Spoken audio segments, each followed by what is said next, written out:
रूप बदलता कोरोना। स्वागत आप सभी का हमारे इस खास कार्यक्रम में। आपके साथ मैं हूं घनश्याम उपाध्याय।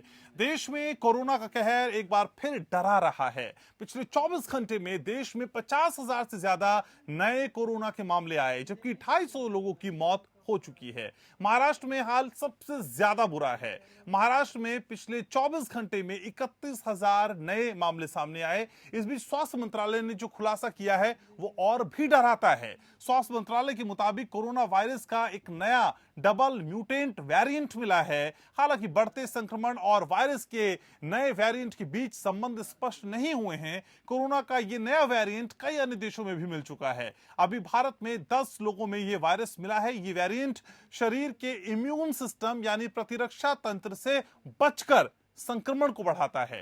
कोरोना की नई लहर के बीच ये खबर बेहद चिंता वाली है। कोरोना के बढ़ते मामलों को देखते हुए गृह मंत्रालय ने राज्यों को नए दिशा निर्देश भी जारी किए हैं। लेकिन सवाल यह है कि जब पुराना वायरस ही अभी कहर बरपा रहा है तो फिर नया वायरस क्या हालात और नहीं बिगाड़ेगा? डबल म्यूटेंट वेरिएंट की आखिर वजह क्या है? ये कितना खतरनाक है और इसे आगे बढ़ने से कैसे रोका जा सकता है? सरकार और लोगों को क्या सतर्कता बरतने की आवश्यकता है? पूरा विश्लेषण आज हम करेंगे, लेकिन उससे पहले रिपोर्ट आपको दिखाते हैं।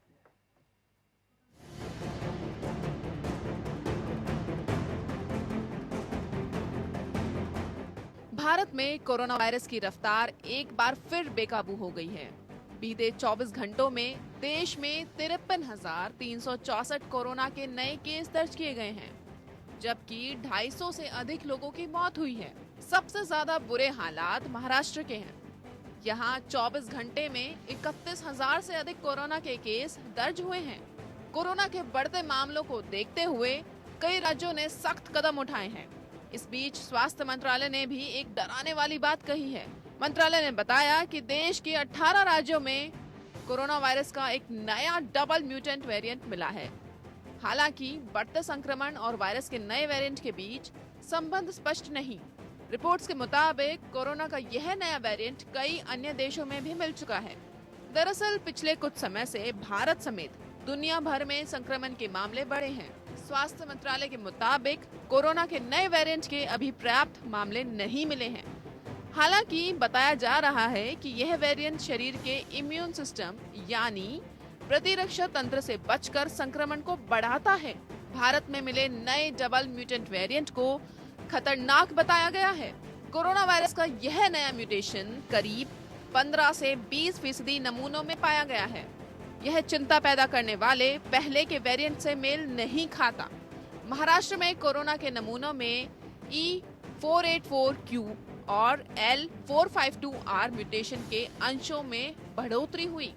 अंतर्राष्ट्रीय यात्रियों के देश आने पर और अन्य कोरोना मरीजों के लिए नए नमूनों का जीनोम सीक्वेंसिंग और इसका विश्लेषण किया गया। फिलहाल इस वेरिएंट से संक्रमित लोगों की संख्या अभी 10 है। गृह मंत्रालय ने महामारी के प्रभावी नियंत्रण के लिए दिशा निर्देश भी जारी किए थे, जो 1 अप्रैल से 30 अप्रैल तक लागू रहेंगे। इस दिशा निर्देश में देश के कुछ हिस्सों में कोरोना मरीजों की बढ़ती संख्या को देखते हुए राज्य और केंद्र शासित प्रदेशों को जांच, निगरानी और उपचार की प्रक्रिया को सख्ती से लागू करने का अधिकार दिया गया है। प्रत्येक व्यक्ति कोरोना से बचने के नियमों का पालन करे। उन्हें यह भी सुनिश्चित करने को कहा गया है। इसके अलावा सभी पात्र लोगों को कोरोना वैक्सीन लगाने की प्रक्रिया तेज करने को भी कहा गया है। 1 अप्रैल से 45 साल के लोगों को भी कोरोना वैक्सीन लगवा सकेंगे। जाहिर है कि कोरोना के बढ़ते मामलों के बीच डबल म्यूटेंट वेरिएंट का पाया जाना चिंता की बात है। यानी सरकारों और लोगों को पहले से ज्यादा सतर्क रहने की जरूरत है। Bureau report. तो इस नए म्यूटेंट को आज समझने की कोशिश करेंगे। मेरे साथ दो बेहद खास मेहमान जुड़ रहे हैं। स्वीडन से मेरे साथ जुड़ रहे हैं प्रोफेसर रामशंकर उपाध्याय और डॉक्टर अंशुमन कुमार भी मेरे साथ जुड़ रहे हैं। बहुत बहुत स्वागत आप सभी का। प्रोफेसर रामशंकर उपाध्याय, सबसे पहले आप ही के पास आना चाहूंगा। कितना खतरनाक है ये डबल म्यूटेंट वेरिएंट और इसे समझे कैसे? क्या है ये?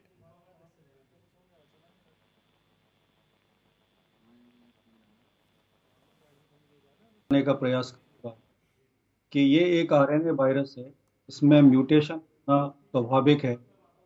अब तक हम बहुत सारे वायरस देखते हैं जिनमें समय समय के ऊपर म्यूटेशन होता है। लेकिन क्या ये म्यूटेशन चिंता का विषय है या नहीं, ये एक इन्वेस्टिगेशन के बाद ही पता चलेगा। जब भी कोई म्यूटेशन होता है तो हम सबसे पहले क्या देखते हैं, हम 3 चीज़ें देखते हैं कि उसका इन्फेक्टिव रेट क्या है, उसका सीवियरिटी ऑफ डिजीज़ क्या होगा और दूसरा क्या ये इम्यून सिस्टम को एस्केप कर पाएगा, क्या ये इम्यून सिस्टम से बच पाएगा। इन 3 चीज़ों का जब निर्धारण कर लिया जाता है इन्वेस्टिगेशन के बाद में, तब ये वेरिएंट्स को हम एक स्ट्रेन का नाम देकर के, उनका डोमिनेंस देख कर के, उसके उपचार या उससे रिलेटेड किस तरीके का क्लिनिकल कॉन्सिक्वेंसेस हैं, उन सब का निर्धारण किया जाता है। तो जैसे डबल म्यूटेंट के बारे में बोला है कि पहले से जो यूके का जो म्यूटेशन है वो L452R that is already there and this new mutation, जो नया म्यूटेशन आया है वो है E484Q। अब ये दोनों म्यूटेशन एक तरीके के मॉलिक्यूलर मार्कर हैं जो कि जीनोमिक सीक्वेंस के अंदर पता चला, लेकिन डिपेंड इससे परेशान होने की बात है या नहीं, ये इन्वेस्टिगेशन के बाद में ही कहना उचित होगा। अभी इस समय पे ये इट इज ए मियर स्पेकुलेशन, ठीक है ना, कि ये किस तरीके से जो है आगे की रणनीति को प्रभावित करेगा। तो हमको पैनिक नहीं होना है, लेकिन पूरी तरीके से सचेत रहते हुए इन चीजों के ऊपर ध्यान रखना। जी, लेकिन मन में ये संदेह भी आता है और ये डर भी लगता है कि नया वायरस क्या हालात और नहीं बिगाड़ेगा। लेकिन doctor Anshuman, double mutant variant की वजह क्या है असल में, और हमें कितना सतर्क रहने की जरूरत है? कोरोना के बीच बढ़ते मामलों के आने के बाद इस तरह की खबर आना, ये कितना चिंता में डालती है हमको? बिल्कुल अभी चिंता करने की कोई जरूरत नहीं है, लेकिन जैसा हमारा संविधान भी कहता है कि सिटीजन को साइंटिफिक टेम्पर डेवलप होना चाहिए। साइंटिफिक टेम्पर, विज्ञान की बात विज्ञान से ही होनी चाहिए और हमारे दर्शकों को वैज्ञानिक तरीके से समझना चाहिए। 2 हफ्ते पहले भी अमेरिका में डबल म्यूटेंट स्ट्रेन की जांच हुई थी। ये जेनोमिक सीक्वेंस जो वायरस को करते हैं, जिससे परीक्षण करते हैं, इसकी उपलब्धता के कारण वायरस में होने वाले सारे म्यूटेशन, सारे स्ट्रेन पकड़े जा रहे हैं। अदरवाइज एक स्वाभाविक प्रक्रिया है वायरस में स्ट्रेन का बदलना। होता क्या है कि ये एक सिंगल स्ट्रेंडेड आरएनए वायरस है, इसके रेप्लिकेशन में कुछ गलतियां वायरस कर लेता है, जिसको आप कह सकते हैं मिस्टेक बाय वायरस। वो गलतियां करने के कारण ही म्यूटेशन होता है। मतलब एक जगह का एमिनो एसिड जो होना चाहिए वो ना डाल के दूसरा एमिनो एसिड आ जाए, ये साइंटिफिक बात हो गई। लेकिन क्या ये पब्लिक के लिए, जनरल पब्लिक के लिए चिंता का विषय है? तब तक ये चिंता का विषय नहीं बनेगा अगर इसका इन्फेक्टिविटी रेट ना बढ़ जाए। तो कैसे बढ़ेगा? आप देखते होंगे जो ग्राफिक्स में दिखाया था, स्पाइक प्रोटीन, जो कांटे जैसी चीज वायरस के ऊपर दिखाया है, स्पाइक प्रोटीन अगर बढ़ जाए तो इन्फेक्टिविटी रेट बढ़ सकता है। अभी इसकी जांच चल रही है कि क्या वाकई इसमें इन्फेक्टिविटी रेट बढ़ा या इसकी मारक क्षमता बढ़ जाए, वायरस के कारण ज्यादा लोगों को क्षति पहुंचने लगे। तो अभी तक ये भी नहीं पाया गया है। या तीसरा, जो वैक्सीन हम लगा रहे हैं, दोनों वैक्सीन हिंदुस्तान में, कोविशील्ड और कोवैक्सीन, ये नाकारगर होने लगे, वैक्सीन लगने के बाद भी संक्रमण होने लगे। 3 ही चिंता का विषय हो सकता है। अदरवाइज अभी तक कोरोना वायरस में 5000 से ऊपर म्यूटेशन हो चुके हैं, लेकिन हम कितने म्यूटेशन को जानते हैं? यूके, ब्राजील, साउथ अफ्रीका और अभी डबल म्यूटेंट स्ट्रेन की बात कर रहे हैं। लेकिन इतने स्ट्रेन को क्यों नहीं आप जाने? क्योंकि सिग्निफिकेंस नहीं था। आज भी इसकी जांच चल रही, genomic sequence viral institute of virology में चल रहा है। अगर इसमें कुछ बदलाव आया तब तो चिंता का विषय होगा, अन्यथा चिंता का बिल्कुल विषय नहीं। लेकिन at the same time panic नहीं करना, लेकिन सेम टाइम एडवाइजरी फॉलो करें। अभी भी मास्क लगाना है, आपको भीड़-भाड़ इलाके से बचना है। और जिनको लोगों ने गुमराह कर दिया था धार्मिक सांप्रदायिक तरीके से कि वैक्सीन मत लो, वैक्सीन से नुकसान है, उनसे मैं कहना चाहता हूं अभी तक के शोध से, वैज्ञानिक शोध से बिल्कुल क्लियर है, वैक्सीन जाइए और वैक्सीन लगवाइए। अब तो सरकार ने 45 साल से ऊपर के सभी लोगों को अलाउ कर दिया है, आप लोग जाके वैक्सीन लगवाइए, उसी से सुरक्षा हो सकती है। ठीक है प्रोफेसर उपाध्याय, इस नए वेरिएंट जिसका हम जिक्र कर रहे हैं, अगर इससे कोई पीड़ित हो जाए तो फिर उसके लक्षण क्या होते हैं? जो कोरोना पेशेंट्स के लक्षण होते हैं वही लक्षण होते हैं या थोड़े से अलग लक्षण उसमें देखे जाते हैं? देखा, जैसा मेरा के क्लिनिशियन कलीग्स के साथ में जैसा बात हुआ है, अभी तक जो रिप्रेजेंटेशन ऑफ डिजीज, जिस प्रकार के मरीज उन्होंने अभी तक देखे हैं, उनमें कोई ऐसा कोई अलग का प्रभाव देखने को नहीं मिला है जिसके बारे पे ये कहा जा सके कि जो व्यक्ति डबल म्यूटेशन से पीड़ित है उसके सिम्टम्स कुछ अलग हों। ऐसा कहना अभी मतलब उचित नहीं होगा, क्योंकि ऐसा अभी प्रकाश में नहीं आया। ठीक है, तो इसलिए जो ट्रीटमेंट मैकेनिज्म है वो अभी तक तो सेम ही रहने वाला है। लेकिन हमारा हेल्थ सिस्टम इंडिया में बहुत ही जागरूक है, जो कि इस बात का ध्यान रखेगा, इसको संज्ञान में लेकर के इस पर उचित जो है क्या ट्रीटमेंट की व्यवस्था करेगा। बट इस समय पे कहना ये उचित नहीं होगा कि there is any change in the representation of the. Doctor Anshuman, मेरे व्यूवर्स के लिए ये भी समझाइए कि म्यूटेशन और वेरिएंट है क्या सर, इन दोनों में फर्क क्या होता है? जैसे देखिए, बड़ा साधारण भाषा में समझाता हूँ। वायरस एक न्यूक्लियोप्रोटीन है, नीदर डेड नॉर लिविंग। कोई जीव जंतु नहीं है ये एक जेनेटिक मटेरियल है, आरएनए वायरस है कोरोना वायरस। इसको ह्यूमन डीएनए चाहिए रेप्लिकेट करने के लिए, और ह्यूमन डीएनए में ही रेप्लिकेट करने के बाद ये कुछ कुछ बदलाव करता है शरीर के अंदर, जिसमें इंसान में माइक्रो एंजियोपैथी, जैसे ब्लड क्लॉट का बनना सुना था, या लंग इंजरी, या जो भी चेंजेस करता है, तो इस तरह से बीमारी कराता है। मतलब आपके अंदर के बदलाव के कारण आपको बीमारी कराता है। वायरस एक माध्यम बनता है। इसमें क्या करता है वायरस, वायरस आपको संक्रमित किया, आपका एक प्रतिरोधक क्षमता आपके अंदर बनी और इसको न्यूट्रलाइज कर दिया। वायरस क्या करता है, अपने रेप्लिकेशन के दरमियान कुछ कुछ बदलाव करता है। जैसे इंसान की, आज मान लीजिए कोई टाई कोट पहन के आ जाए तो अलग दिखेगा, कल चश्मा लगा ले, दाढ़ी बढ़ा ले तो अलग दिखेगा, परसों अलग दिखे। तो ये वायरस सेम है, सिर्फ अपनी संरचना थोड़ी बदल लेता है ताकि आपके इम्यून सिस्टम को धोखा दे सके, चीट कर सके, और आपकी प्रतिरोधक क्षमता को मात दे दे और फिर से नए लोगों को इन्फेक्ट करता रहे। ये एक नेचुरल प्रोसेस है, स्वाभाविक प्रक्रिया है। तो म्यूटेशन इस संरचना में बदलाव को कहते हैं, और वेरिएंट जो नए नए स्ट्रेन आते रहते हैं, जैसे अभी आपने सुना E484Q और L452R, ये सब म्यूटेशन का नाम दिया था कि किस जेनेटिक लेवल पे क्या मटेरियल बदल गया, उसके हिसाब से ये कोडिंग होती है। लेकिन इसका सिग्निफिकेंस उतना ही है कि आप समझिए कि एक संरचना बदलाव होता है जो नेचुरल है, स्वाभाविक प्रक्रिया है। जैसे इंसान भी हर दिन अपना मूड बदलता है, हर दिन अपने कपड़े बदलता है, वायरस भी यही बदलता है। इससे ज्यादा इसका कोई सिग्निफिकेंस नहीं है, अनलेस 3 ही पॉइंट: मारक क्षमता बढ़ जाए, संक्रामक क्षमता बढ़ जाए, या वैक्सीन को नाकारगर कर दे। बस ये 3 ही इंपॉर्टेंस आप याद रखिए। चौथी कोई इंपॉर्टेंट चीज नहीं है जो जनरल व्यूअर्स के लिए जानना है। तो डॉक्टर अंशुमन, क्या बदलते हुए स्वरूप के लिए फिर ट्रीटमेंट को भी बदलने की जरूरत है? जैसे हम पहले वाले वायरस को टैकल कर रहे थे, तो क्या बदलते हुए स्वरूप को टैकल करने का तरीका वही रहेगा, या फिर उसके लिए अंदाज हमें बदलना पड़ेगा, ट्रीटमेंट चेंज करना पड़ेगा?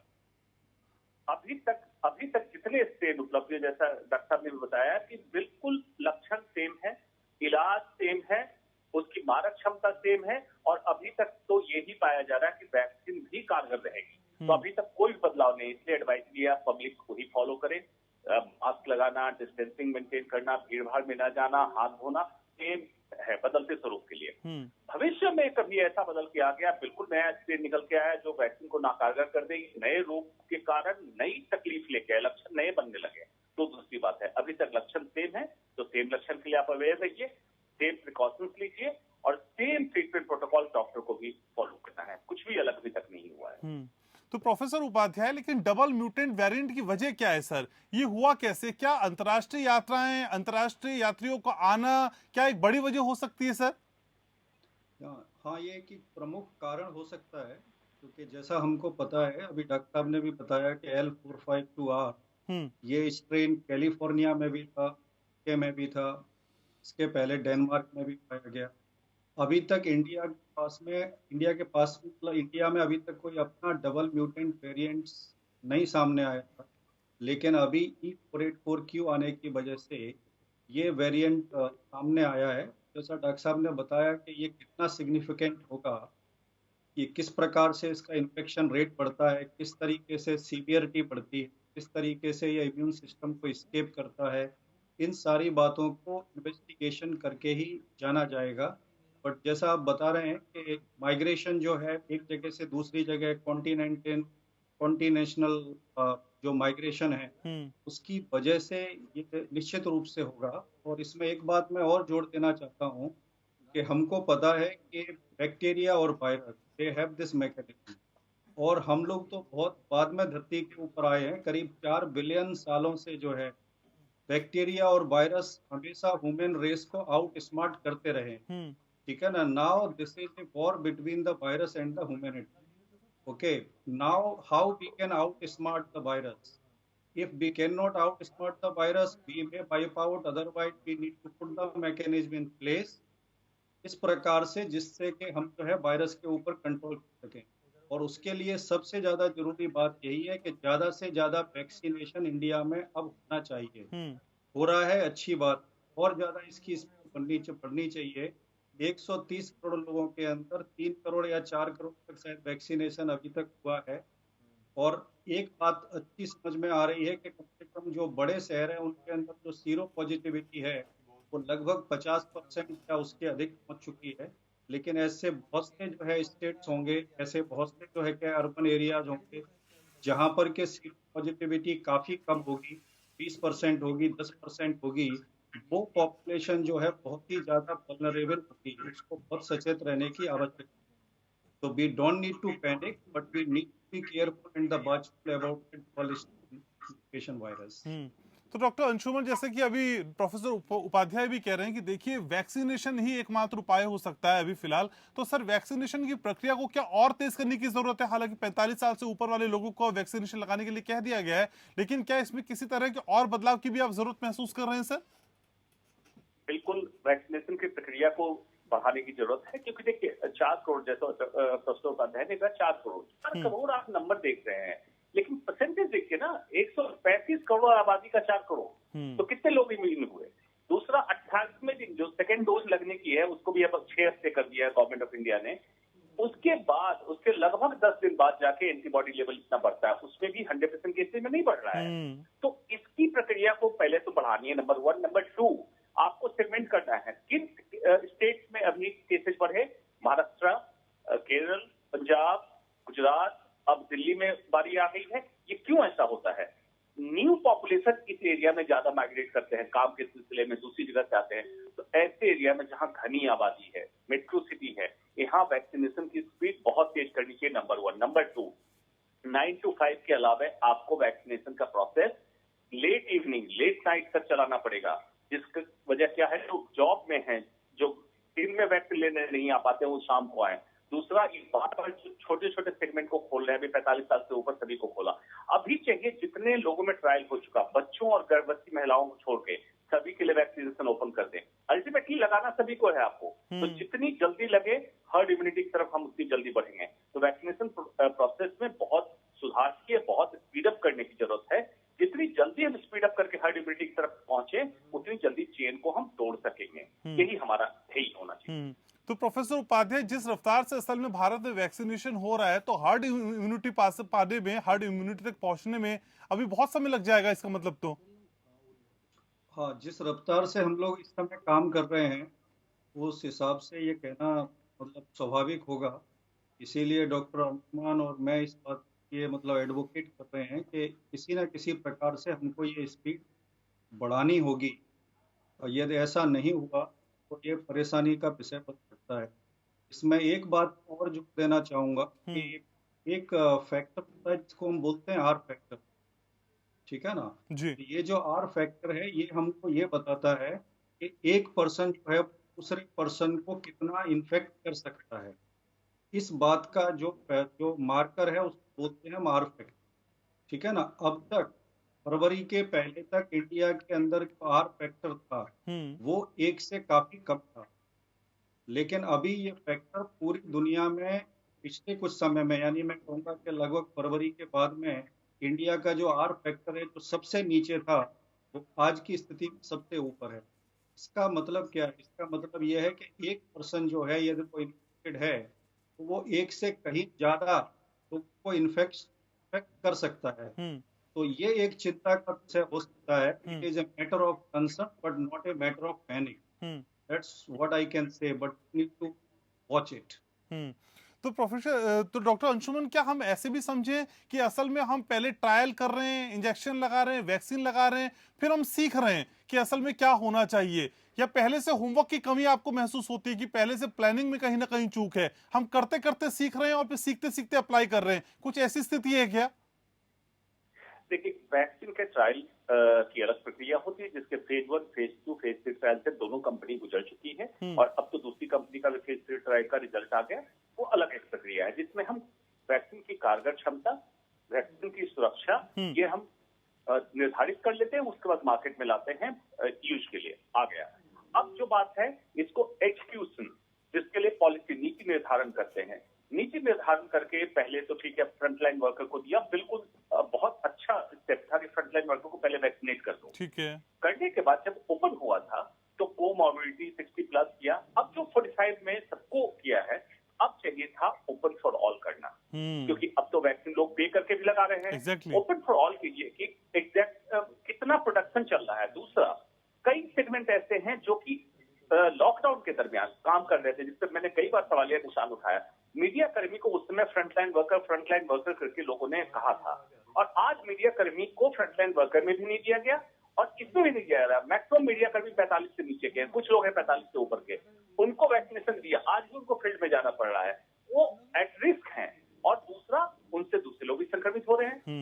तीसरी चीज क्या कर सकते हैं कि जो वैक्सीन लगवाने के लिए अपने माता पिता को जा रहे हैं, उनके घर वाले सभी को वैक्सीन लगा दो।